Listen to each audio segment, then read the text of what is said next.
در دوره سخنرانی پرزیدنت جمهوری تاجیکستان پیشوای ملت محترم امومالی رحمان در ملاقات با فعالان نمایندگان جامعه و خادمان دینی کشور در این سمت اوید به سهم ساکنان رسانیدن ماهیت سخنرانی رهبر دولت و اجرای دستور و سفارش‌ها بهره در عمل تطبیق نمودن آنها در ناحیه واسع با اشتراک وزیر مالیه تاجیکستان اعضای ریاست و حکومت کشور نماینده حکومت جمهوری تاجیکستان در ناحیه واسع فیض‌الدین قوارزاده با اهل جامعه‌چگی ناحیه رهبران مقامات‌های حفظ حقوق آموزگاران خادمان دین ملاقات سودمند انجام دادند.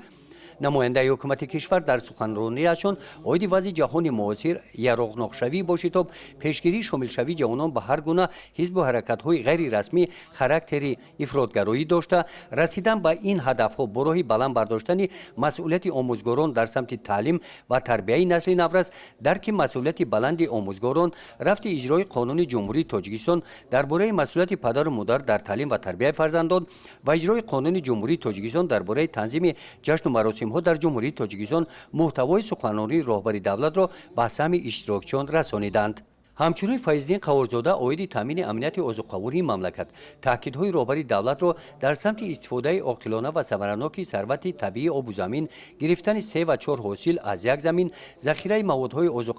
بیان داشتند. نماینده حکومت جمهوری تاجیکستان در سمت کارهای آبادانی به استقبال جشن 35 سالگی استقلالی دولتی ابراز نظر نموده تاکید داشتند که در این دوره در سمت اجتماعی کارهای زیادی به انجام رسانیده شدند که مشکلات‌های چندین ساله ساکنان با آب نوشابه ساختمان راه‌های اهمیت جمهوری و محلی داشته تعمیر و از نوسازی مؤسسه‌های تعلیمی مرکزهای سلامتی و بنگاه‌های طبی مؤسسه‌های تحصیلاتی تا مکتبی انجام داده شدند.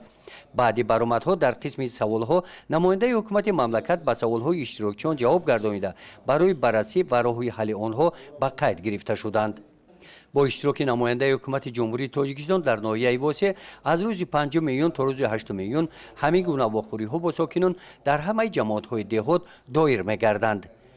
گزارش خواجه انظریف خدای نظر ظهوروف از ناحیه واسع برای برنامه اطلاعاتی نوید.